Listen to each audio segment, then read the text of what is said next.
¿Qué tal? Muy buenas tardes, bienvenidos a una emisión más de En Contexto, abriendo la conversación en Michoacán. Vamos a estar conversando con la nutrióloga Edith Vargas Reyes para pues que nos oriente, que nos explique cómo se puede comer bien sin dejar de disfrutar la comida. A veces pensamos justamente que una dieta saludable puede ser pues aburrida, a lo mejor poco sabrosa, difícil de hacer. Entonces vamos a estar platicando de todo ello, máximo pues en una época en donde uno de los propósitos, y así está demostrado en las estadísticas y en los resultados de las encuestas, uno de los propósitos que se plantean o nos planteamos las y los mexicanos al inicio de cada año siempre es comer bien, comer un poquito más sano y obviamente bajar esos kilos de más que muchos, la gran mayoría, logramos captar en diciembre. Y bueno, vamos a estar hablando justamente de ello, cómo lograr una alimentación saludable y sobre todo sustentable. Edith, muchas gracias por acompañarnos. Muy buena tarde, muy buenos días. Gracias, pues sí, en esta ocasión me va a acompañar y le agradezco mucho que esté con nosotros Camila Islas. ¿Cómo estás, Camila? Muy buena tarde. Muy buenas tardes, Mario, qué gusto compartir micrófonos otra vez contigo y también qué gusto estar aquí con la nutrióloga Edith, que además yo soy su fan, Mario. Ahorita la van a escuchar y sobre todo van a poder entender el por qué podemos disfrutar de la comida y sobre todo balancearla y no sufrirlo en el intento, ¿no? Es correcto. Bueno, pues vamos a arrancar. Siempre es complejo, Edith, cuando uno piensa en dieta, yo diría que lo ligamos casi de manera natural a esfuerzo, a dejar de comer rico, a lo mejor tener que cocinar de manera muy especial ciertos alimentos. Y bueno, finalmente es como una especie de sufrimiento para muchos, por eso se lo plantean además como propósito cada año.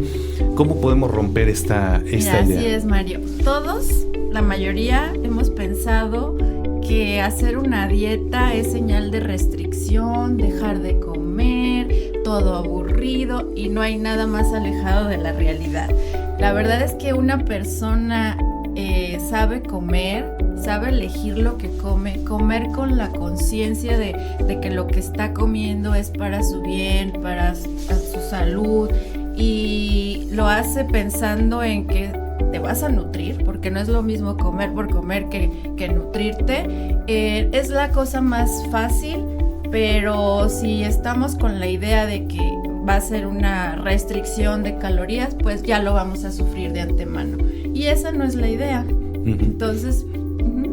Y por ejemplo, la dieta que me va a funcionar a mí no es la misma dieta que le va a funcionar a Mario. Es correcto. ¿Cómo es el proceso, por ejemplo, cuando llega un paciente con usted? De decir, ok, te voy a hacer estudios para ver cómo estás, qué vitamina te hace falta. ¿Cómo es este proceso para ver qué dieta te va a funcionar a ti? Ok. Cuando llega por primera vez un paciente conmigo, yo le pregunto, ¿en qué te puedo ayudar? Bueno, vengo porque tengo tema de colesterol. Me acaban de diagnosticar alguna enfermedad, glucosa elevada, hipertensión, problemas de dislipidemia, etc. Si ese es el caso, me enfoco y vamos directo al grano, ¿no? A tratar como el asunto, veo qué comen y qué podemos corregir. Y en el otro caso que viene, nada más quiero bajar de peso, ok, sí me interesa saber cómo están tus niveles de glucosa, cómo está tu insulina, cómo está tu colesterol, y en base a cómo estás, abordamos el tratamiento. El tratamiento no nada más va enfocado a bajar de peso, sino a corregir los problemas metabólicos que puedan tener la comorbilidad más adelante. Esto que menciona Cami me parece importantísimo, es decir, tampoco hacer dieta o comer sano y saludable y balanceado es solamente para bajar de peso, ¿no? En realidad tendremos que conocer cuáles son nuestras necesidades primero para poder hacer una dieta que nos beneficie a nosotros, ¿no? Y necesitamos forzosamente un examen previo. Yo sí lo pido porque quiero saber cómo estás metabólicamente antes de empezar. Si hay alguna deficiencia, pues lo tratamos con algún... ya sea con alimentos, si es muy leve, y si no, pues damos algún refuerzo, tipo el omega 3, podemos dar vitamina, podemos dar algún antioxidante, lo que se requiera se va a tratar. Y si hay que dar medicamento, pues de una vez con la dieta, pues ya se va dando el medicamento. Entonces sí, yo creo que sí es necesario saber en qué estado te encuentras. Pero es mejor ir primero con el nutriólogo, la nutrióloga, y que nos pida un examen, o ir previo a estos exámenes de... Bueno, si se comunican conmigo ¿Sí? antes de decirme, quiero ir, le llevo algún estudio, si ok. tienes previos, llévamelo, si no tienes, ya les digo qué es lo que van que yo requiero y me los llevan. Y si van por primera vez ya directo a mi consulta, en esa consulta lo platicamos y empezamos la dieta o el régimen alimenticio y después me lo llevan. Ujú. Se puede hacer las dos cosas. Que además es súper importante porque a veces hay personas que se preguntan por qué no puedo tal vez bajar de peso, y es un tema hormonal. Y tal vez eso sí se puede ayudar a complementar con la alimentación, pero se necesita un equipo multidisciplinario, ¿no? Con otros especialistas en salud para poder ahora sí que ayudar a la persona. Y también preguntarle, en el caso, por ejemplo, de adolescentes, que ahorita lo estamos viendo, de niños, hay mucho sobrepeso en México, ¿no? Usted en consulta, ¿cómo lo ve diariamente, ¿no? O ¿cómo lo trata, o cuál es su visión de lo que está ocurriendo actualmente en el país con los niveles de sobrepeso que tenemos en la actualidad? Pues somos el país número 2, nos ganan nada más Estados Unidos, porque sus obesidades son más mórbidas, o sea, ellos su índice de masa corporal va más hacia el extremo. Nosotros los mexicanos somos gorditos, panzoncitos y como que nuestra obesidad no es tan mórbida, pero sí hay niños, en niños sí somos, yo creo que ya somos el primer lugar, y yo no veo niños, pero cuando me han llegado, pues a la que educo es a la mamá, porque la verdad es que el niño se come lo que hay en la mesa, lo que hay en la casa, lo que les mandas de lunch. Entonces, lo que lo dejas, ¿no? Sí, o le das el dinero y se va a la tiendita. Entonces las mamás son las que deben de saber cómo nutrir a sus hijos, pero me llegan más bien niños como en adolescentes, y ya ahí sí se les pide estudios de rutina como cualquier adulto. Sí, ya hay niños a esa edad que presentan enfermedades metabólicas como diabetes, hipertensión. Ya desde niños. Sí, claro. Sí. Ahora, de entrada, por ejemplo, uno puede decir si, viendo además las estadísticas, más de la mitad de los mexicanos tenemos obesidad o sobrepeso. Ya de entrada, uno tiene que enfocar sus baterías hacia allá, o de cualquier forma uno tiene que hacerse estudios para decir, requiero esto. Sí, yo recomiendo, si eres una persona sana, una vez al año. Si ya te han encontrado algún problema, cada 6 meses. Bueno, vamos a hacer una pausa, y ahorita que también nos ayudes a entender, cuando hablamos de una alimentación saludable, no solamente es comer, ver frutas y verduras. Además ya he leído también mucho que hay gente que ha satanizado mucho las frutas, ¿no? Por el alto índice de azúcar que tienen, muchas de ellas, no todas. Y luego de repente dice, bueno, pues si voy a comer puras verduras, también es cuando viene el rechazo, por ejemplo, a ello, ¿no? ¿Saludable qué es? ¿Cómo definiríamos para que la gente no le espante luego el término? Bueno, comer con conciencia. Si una persona sabe lo que come, sabe los beneficios de cada grupo de alimentos, va a ser mucho más fácil. Eso es comer saludable, no comer por llenarte, no comer por saciar tu hambre. Bueno, pues ahorita vamos a seguirlo explicando, y también quiero dejar una pregunta sobre la mesa para conversarla un poquito más adelante. Hoy veo que está de moda también el ayuno, como parte, digamos, o como una ayuda para pues bajar de peso, para desintoxicarte, para 1000 cosas.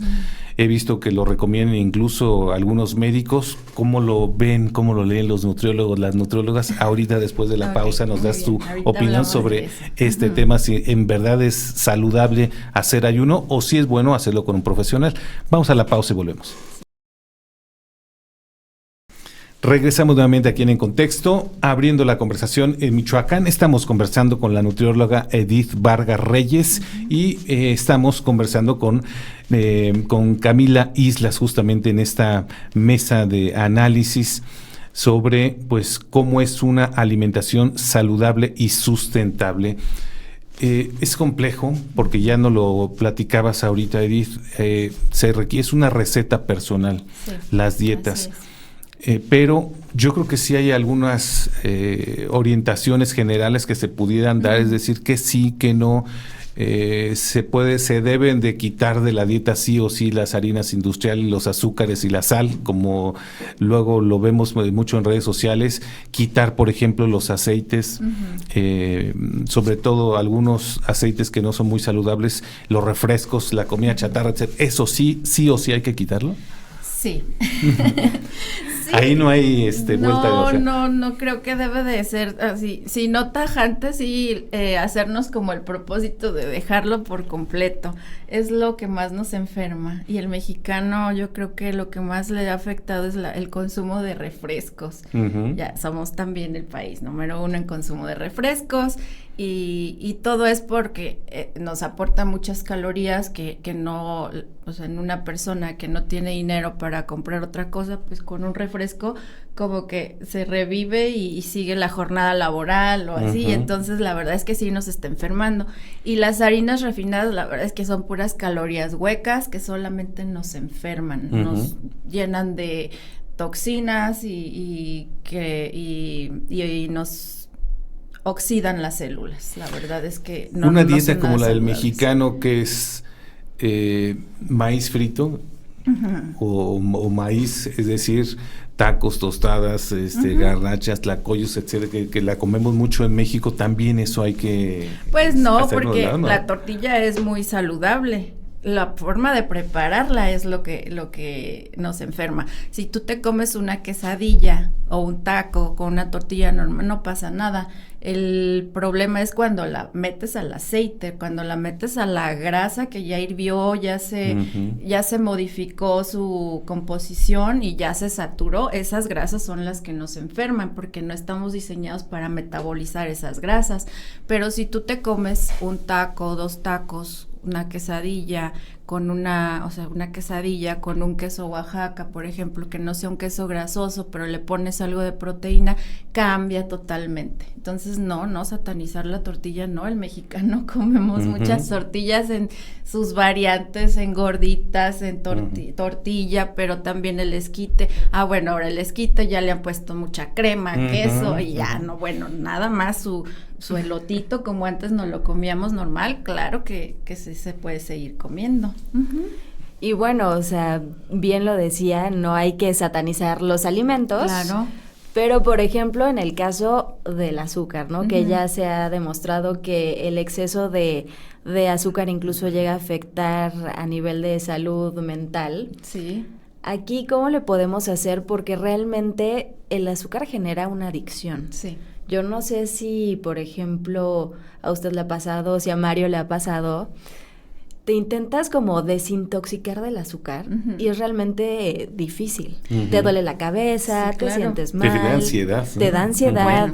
Bueno, hay imágenes de resonancias magnéticas donde tú le toman a una persona una imagen que es adicta al azúcar, o sea, se la come y ve donde se prende los focos, igual que una persona que es adicta a alguna droga o al alcohol. O sea, la verdad es que sí es totalmente una adicción, y dejarla es difícil, y va a haber muchas recaídas, pero yo vuelvo a lo mismo, no hay que restringir las cosas. El problema es en que no tenemos un control en las porciones y tenemos un desconocimiento en qué sí y en qué no. A mí me han llegado, como me comentaba anteriormente Mario, con la idea de que no comen frutas, pero claro que se comen su pedazo de rosca de Reyes, ¿no? Entonces las frutas son un excelente prebiótico, que son alimentos para los probióticos, que son nuestras bacterias buenas del intestino. Entonces cambio mi galleta ultra refinada, procesada,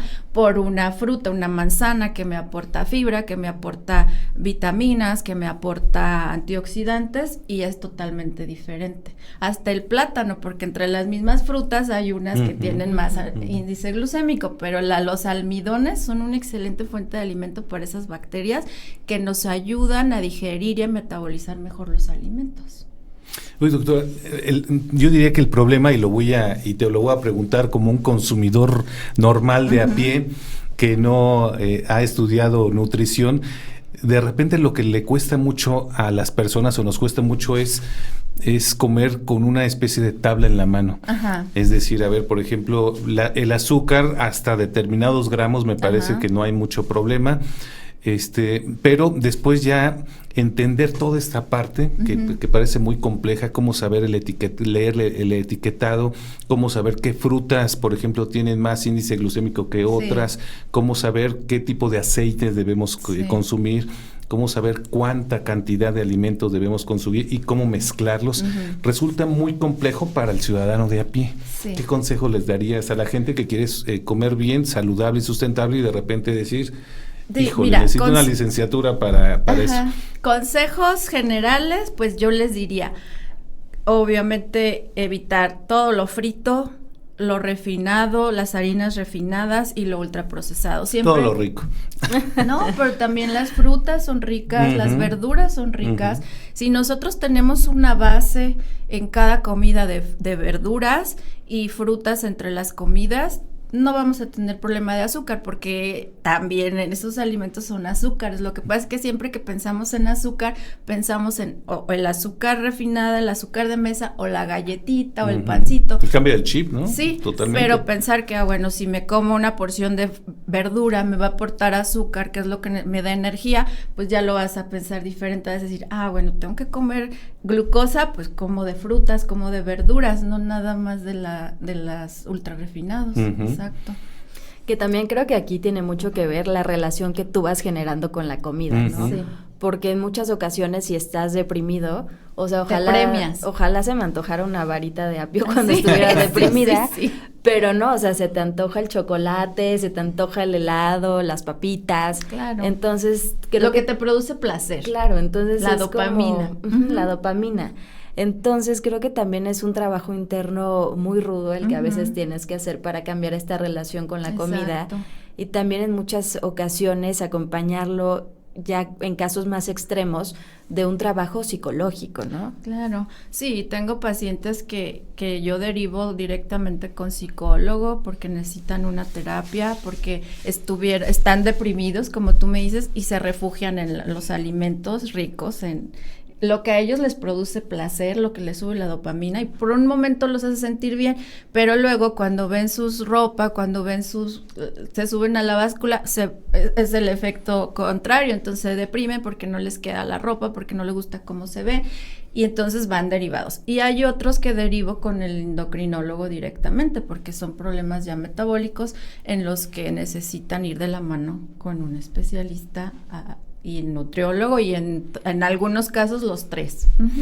Con los casos que has llevado, doctora, es un tema de fuerza de voluntad y desconocimiento el llevar una dieta, una alimentación saludable y sustentable, y qué tantos de los casos, por ejemplo, que llegas a tratar tienen más relación con problemas psicológicos o con problemas ya físicos. Mira, en porcentajes no sabría, pero sí van de la mano.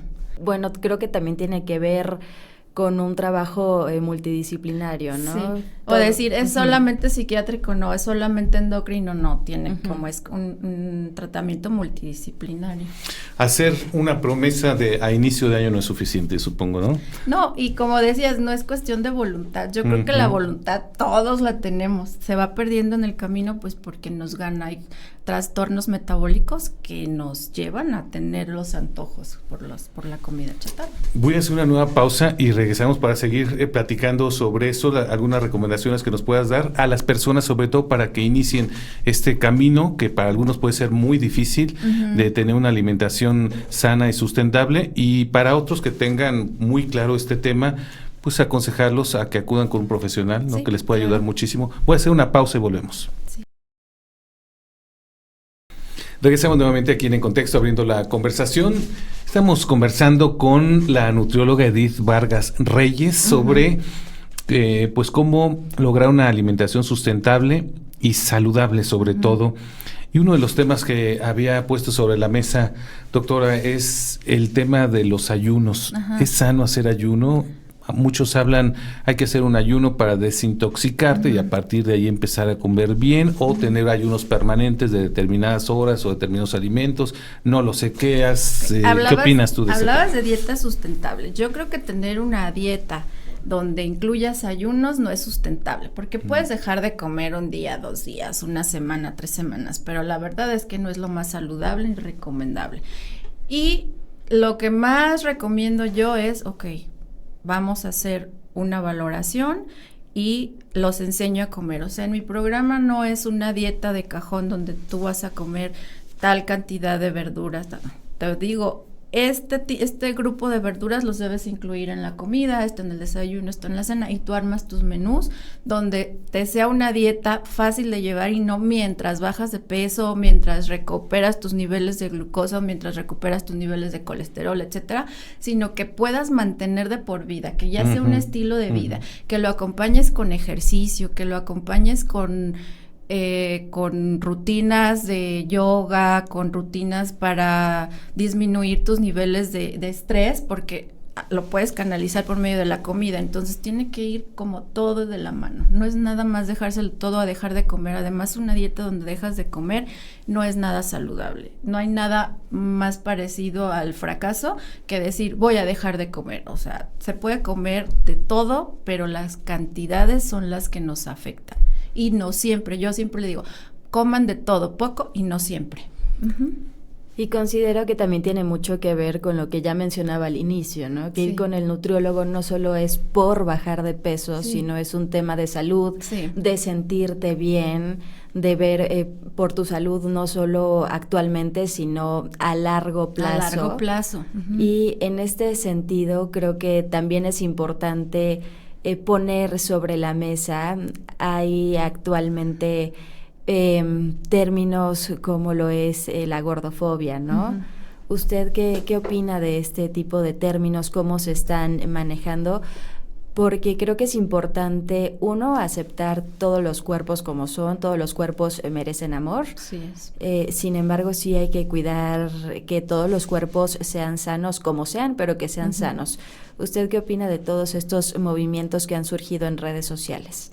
Mira, yo creo que está mal burlarse o hacer ahora la palabra bullying, que está muy de moda. Siempre ha habido con el niño gordito en la escuela, te burlabas de él, o llegar y saludar, ay amiga, ¿qué te pasó? ¿Por qué subiste de peso? Eso está fatal. Yo creo que saludar y ver a una persona con sobrepeso tienes que dejarlo pasar, y cuando está delgado, ay, qué bien te ves, ¿qué hiciste? Estás muy delgada, ¿no? Siempre. O la vemos delgada y, ay, estás enferma, o sea, de verdad que nunca le tiramos al peso, ¿no? A nadie. Entonces, pues no hablar de eso, la verdad es que no hables de eso, tú deja pasar las cosas y así. Pero sí está mal estas corrientes que satanizan una u otra. Yo creo que todos los extremos son malos, y creo que las personas no están gorditas porque quieren, ¿sí? Entonces, ver que atrás de eso hay un contexto bien individual. Cada persona tiene sus propios problemas y hay que tratarlos como tal, individualmente. Ahorita que hablamos de imagen, ¿se puede estar gordito con sobrepeso y sano o no? Metabólicamente, o se puede estar delgado y enfermo también, ¿no? La obesidad es una enfermedad. O sea, como tal, ya decir estás enfermo, estás con sobrepeso, obesidad, ya estás enfermo. O sea, no es metabólicamente tienes niveles de glucosa bien, de colesterol, de todo, pero ya obesidad es una enfermedad, ya se trata como tal.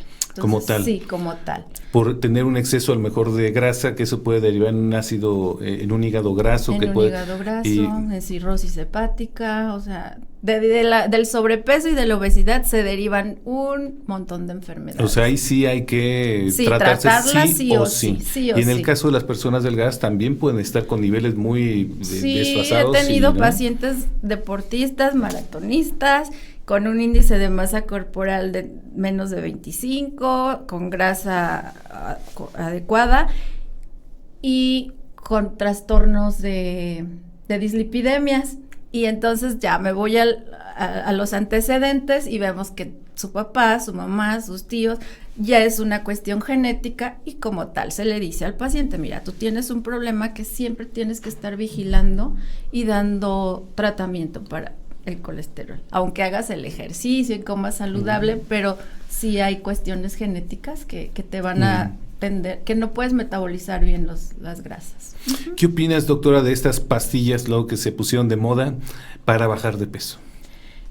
Hay un montón, salieron desde la alcachofa, se ponen de moda todo, ¿no? Pero no son malas. Ahorita están saliendo una nueva clase de medicamentos que son los GLP-1 inyectables.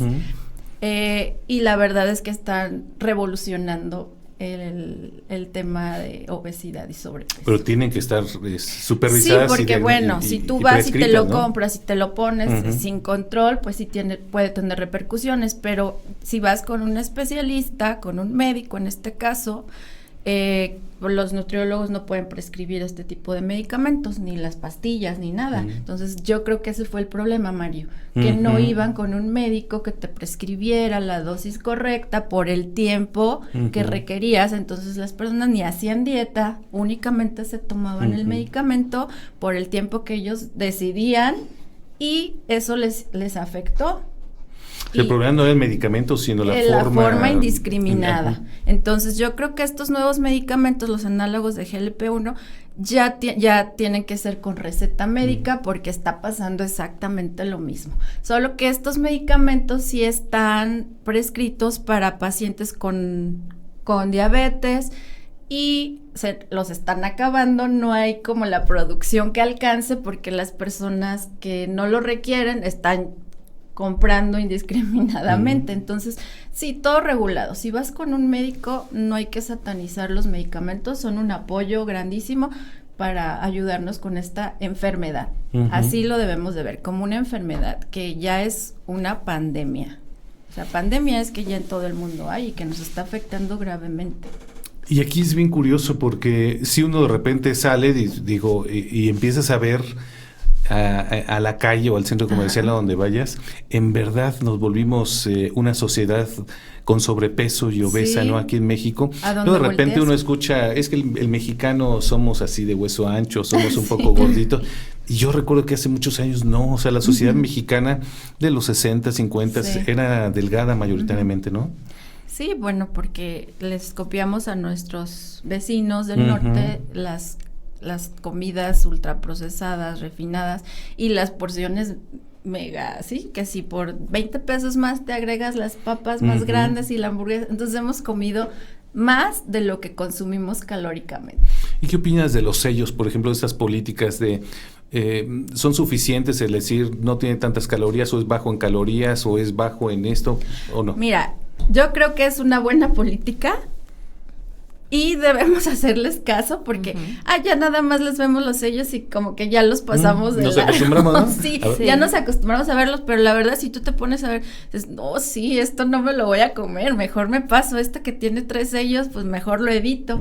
Sí, ya mientras más sellos, más daño nos hace, eso sí, y ojalá que los niños desde en las escuelas les empiecen a enseñar eso de que no deben de comer productos con sellos. Volvemos a comer frutas y verduras, y siempre priorizar una buena ingesta de proteína. La proteína la tenemos olvidada, entonces la proteína en las comidas es súper importante.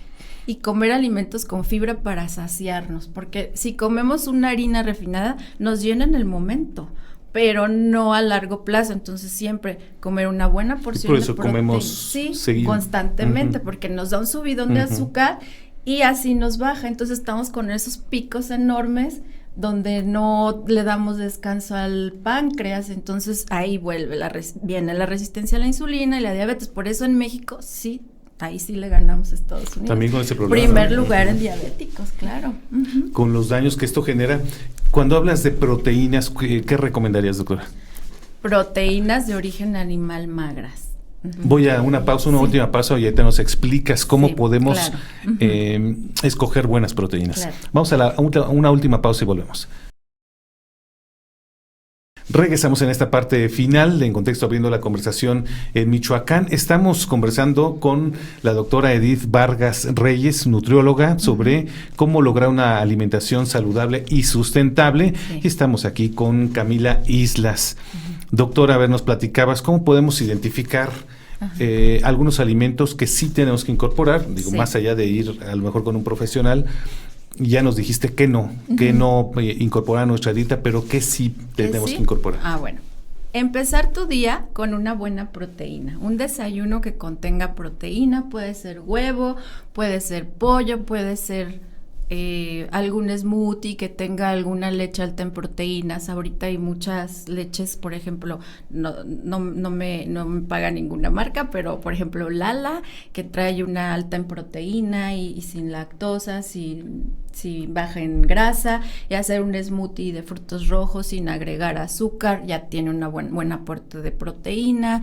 Y en la comida siempre, no sé, alguna proteína como pescado, como pollo, si como res, si como cerdo, que también tenemos como satanizado al cerdo, sí. Pero si comes del cerdo un lomo, una pierna y lo metes al horno o lo comes cocido, no frito, la verdad es que aporta muy buena porción de proteína y son proteínas súper completas. El atún, la sardina en México es muy barata. Deberíamos consumir más sardinas que nos aportan omegas, y para la noche también meter proteína. Y por ejemplo, mencionaba, esta leche, ¿no? Pero también ahorita están muy de moda las proteínas en polvo, que usan en el gym, por ejemplo, sí. ¿No? Antes de ir al gym me tomo mi proteína. ¿Esas proteínas son buenas o no son tan recomendables? Mira, todo depende qué quieras. Por lo general, las personas que van al gym y toman proteína es porque quieren hipertrofiar, quieren ganar masa muscular y sí, ensanchar sus músculos y tal. Pero si tú eres una persona que haces ejercicio para estar bien, para estar saludable, no quieres ganar masa muscular, si tienes un buen aporte de proteína, no necesitas consumirlas. Y también esas personas que piensan consumirlas y que les venden esas proteínas en los gimnasios, yo les diría que los tomen con sus reservas, porque lo que no se come, no se absorbe de proteína, se elimina por el riñón y nos pueden producir cálculos renales, incluso insuficiencias renales. Entonces, no todas las proteínas en polvo son buenas, ¿sí? Dentro de esa lista de proteínas que hay, de esa variedad, hay unas que son mejores que otras, entonces, y no abusar de ellas. Yo creo que solamente cuando no tenemos una ingesta suficiente, yo las dejaría. La verdad es que yo a ningún paciente suplemento, a menos que me digan, no, sí, yo quiero hipertrofiar y tal, entonces así. Productos que antes, hace unos años, tenían una buena opinión y de repente ya dicen pues que siempre no. Por ejemplo, el huevo, que ha estado siempre en la parte positiva, negativa. El huevo, o me lo la quieren avena, o no me lo quieren. O el arroz, ¿qué opinas de todos esos productos? Ok. El huevo es súper completo en proteína, tiene todos los aminoácidos esenciales que necesitamos, desde los niños hasta los adultos mayores. Entonces el huevo, decía que por el tema del colesterol, pero ya se ha visto que la yema del huevo no nos incrementa el colesterol. Yo ahí tendría mis restricciones con los pacientes que genéticamente, como lo que te contaba, que ya vienen con una deficiencia en el metabolismo de los lípidos. En las personas normales y tal, que quieren comer huevo, y me dice, ¿puedo comer huevo diario? Veo sus niveles de colesterol, adelante, puedes comer huevo diario. Y las personas con los azúcares y tal, ahí sí les diría, ok, tienes que priorizar siempre un azúcar que te aporte suficiente fibra, suficiente agua, suficiente cantidad de vitaminas y antioxidantes, y los demás pues déjalos de lado. Entonces sí, ahí sí haría un lado. Y con el tema de los suplementos, los omegas, sí o sí yo me los quedaría. Los omega 3. Es lo que te iba a decir. No el 6 ni el 6 9. está muy satanizado y el 3. Es que el 6 y el 9 sí los comemos en las carnes, en las semillas y tal, pero el 3, el mexicano no tiene una dieta alta en pescado. Sí, en salmón, en atún, en sardina. Esos ácidos grasos omega solo vienen en esos pescados y de aguas frías. No todos los pescados, si yo voy y me como un pescado blanco, no tiene el omega 3 que tiene un salmón que viene de Noruega, que viene de agua, donde viven en aguas frías, porque el alimento de esos pescados son los que le aportan al salmón el omega 3, entonces ya venimos y lo consumimos, pero no nos aporta la cantidad necesaria, entonces ese suplemento sí me lo quedaría. ¿Y el omega 3 a ti qué te aporta? Lo que pasa es que es un ácido graso esencial para todo. O sea, es antiinflamatorio, para las funciones cognitivas, es cardioprotector, o sea, es una maravilla el omega 3, y como no lo consumimos siempre estamos como muy bajitos, entonces ese sí me lo quedaría. Ahora vienen otros suplementos que ahorita están de moda, como el magnesio y tal. A ver, si eres una persona que come frutas y verduras, que ahí viene suficiente magnesio, y duermes bien, tienes evacuaciones regularmente, o sea, no tienes estreñimiento, pues ¿para qué te doy un magnesio que no, a simple vista, no lo necesitas? La vitamina D, la vitamina D últimamente, sobre todo en la pandemia, todo el mundo estaba suplementándose con vitamina D. Bueno, pues estudió, pues, ya se sabía, pero más a fondo, que la vitamina D es una excelente